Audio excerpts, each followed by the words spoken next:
Every fantasy season has that moment where everything shifts, not because of an injury, not because of a breakout, but because a manager made the right move at the right time. The difference between finishing third and actually winning your league usually comes down to one thing: knowing exactly when to sell high, when to cut bait, and when a player's struggles are more than just a slump. Today's video is all about those decisions, the moves that can save your season before it's too late. Welcome back to the corner, your #1 destination for everything fantasy basketball related. Every single week, I'm giving you guys waiver targets, trade advice, sleeper picks, and everything you need to stay one step ahead of your league. If you've been enjoying the content here on the channel, please make sure to subscribe and turn on notifications so you never miss a single upload. Now let's get into the video. So to start off this list today, we have Michael Porter Jr. And I know what you're thinking. Stu has officially lost his mind. Why would I be trying to trade a person who's averaging 43 points a game, who just dropped 3 straight games of 60-point performances, and he looks like the glue person for the Brooklyn Nets? Trust me, I'm not losing my mind when I say this, but I am paying attention to the trends around the NBA. Porter is playing incredible basketball without question, and he is one of the players I actually called out at the beginning of the year to have a breakout season. He is proving that prediction right so far, but here's the part that should make every single fantasy manager pause for a second. Porter is coming off back-to-back seasons of 77 games and then 80 games, the 2 healthiest years of his entire career dating back to almost high school. And the back issues that followed him since college is quietly starting to flare up again. And it's not severe quite yet, so I'm not super alarmed about it, but when you're rostering a player this volatile, you have to think long term over the course of a season. And right now, his value is probably going to be the highest it will be all season. And with Cam Thomas returning in about 2 weeks from the hamstring injury, Porter's role is going to shift just ever so slightly, not that much.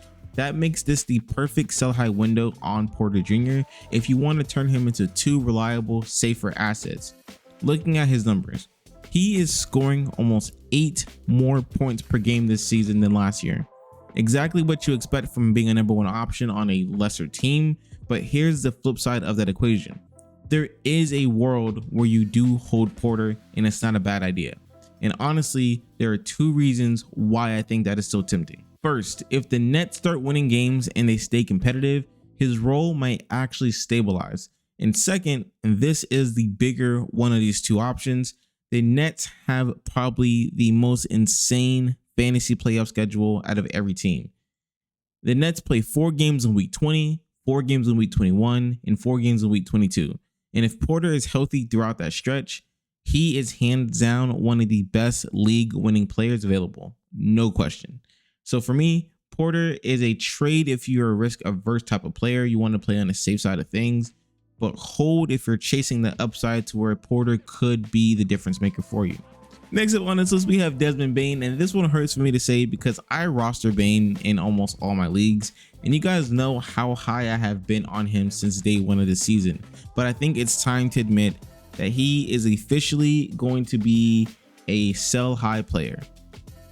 Bane showed exactly why the Magic traded for him this summer, having his breakout couple of weeks with Paolo on the bench. He stepped up, he played elite basketball, and he reminded everyone exactly who he is and how valuable he can be. But the moment that Paolo returned, he went right back to struggling to put the ball into the basket, and that is very concerning. And it's not like Desmond Bane forgot how to play basketball. We all know he's a top tier scorer, but something about the trio of Paolo, Wagner, and Bane sharing the floor together, it just isn't clicking right now in Orlando. Maybe it's the spacing, the rhythm of the game, the touches. It all just dips for Bane as soon as those 3 are back on the court together.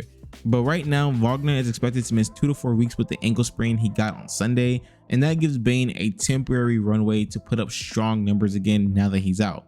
But that's exactly why it becomes a perfect sell high window for Desmond Bane. You have to move him now while he's producing without Wagner on the court, because once Wagner returns, the usage and the production are almost guaranteed to dip again. And if you can flip Bane for a safer, more reliable and consistent asset, I would recommend doing that now. Next, we have Jimmy Butler, and Jimmy Buckets has been incredible this year for the Golden State Warriors. His role is secure, His minutes are locked in, and the Warriors generally need him to win games. So on the surface, it seems like everything is going fine in Golden State. Everything looks perfect. But this is exactly why Jimmy is going to be a sell high candidate right now. The trade smoke around the Golden State Warriors is getting thicker every single day, and Jimmy finds himself in the middle of trade talks once again. He's been more vocal than ever, calling out his teammates publicly and clearly showing frustration with the direction of the team right now. And when a 36-year-old veteran starts speaking up like that, usually front offices start to take notice, and not far after that, they're out of there. If the Warriors do decide to blow things up or retool mid-season, you can almost guarantee that Jimmy is going to be one of those players to be shipped out at that point. And if he does land on a bottom tier team, his fantasy value is going to take a hit, because more than likely he is not going to be playing basketball on that team. So if you roster Jimmy, I strongly recommend selling high right now while he is still thriving in Golden State. He is still a great player, but the situation can change fast, and you do not want to be holding the bag with Jimmy. Next, we have Keegan Murray, and he is one of the hottest names in fantasy basketball right now. And look, I get it. He has been balling so far since he came back from his injury, but I'm going to keep it straight with you. I am not sold on Keegan long term this season, and I'm strongly recommending that you trade him sooner rather than later. Keegan is off to an insane start to start off the season, and this is the type of player that I think he can be without a doubt, but just not at this rate he started the season off at, not for an entire season.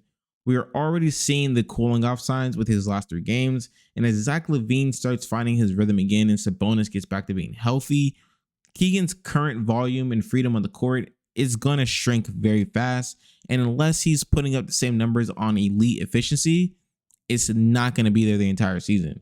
Right now, he's averaging around 34 fantasy points a night, but once the Kings settle back into the normal rotations, I expect him to fall closer to that 28 to 29 point range per game. That's a major drop off from his current value, and that's exactly why this is the moment that you want to move on from him. Sell him while he still looks like a breakout star instead of waiting for the regression to kick in, but then it's going to be a lot harder for you to trade him at that point. And the final player on this list is going to be Victor Wembanyama. And look, this one might sting a little because I genuinely think that he is going to be the face of the league a lot sooner rather than later. The talent in Wemby is absolutely unreal. The upside is flat out generational, and we've all have seen the flashes throughout the last 2 years. But from a fantasy standpoint, right now, he is an absolutely sell high candidate. Wemby is slated to return tonight against the Lakers, even though I believe last week the coach mentioned that he was not going to return until after the NBA Cup, but for some reason they have him questionable for tonight, so maybe he does play. But the biggest reason why I think he is a sell high is the calf injury he sustained this year is not going to go away anytime soon. Soft tissue injuries don't just magically disappear, and even though he did miss about a month of action, it's still going to linger. It's still going to flare up, and that injury is going to be directly tied to how explosive he can be on the court. Combine that with the pace of the modern NBA, and he is 7 feet tall, it almost feels guaranteed that this injury is going to pop up again for Wemby, or he ends up being on some type of restriction later on into the season. Now, don't get it twisted on what I'm saying. I still think Wemby is a fully capable player of going off on any given night whenever he steps onto the court. But before the injury happened, we saw signs of him being human. He was not always that elite fantasy option, and that is what also brings in a little bit of concern for me. He is not a shy type player. He's not a Jokic type of player.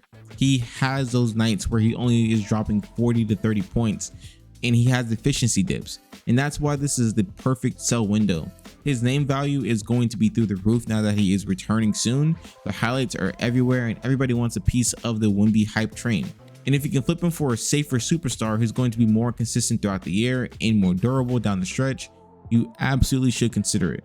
This isn't a panic sell by any means. This is a strategic sell, selling on the value and getting more consistent players on your roster. You're trading the idea of Wemby for the guarantee of a healthier, more stable fantasy cornerstone. So that's going to be my full list of sell high players for this week. I know there are a ton of other players that you guys want to talk about and debate. So let's hit the conversation down below in the comment section, and I'll be replying and bringing down as many as I can. But before you guys go, don't miss the video that's on your screen right now. In that one, I dive into 6 players who are quietly ruining your fantasy roster without you even realizing it. If you want to stay ahead of your league and avoid those traps, that is the video that you must watch now. Thanks for stopping by the corner. I'll see you in the next one. Peace.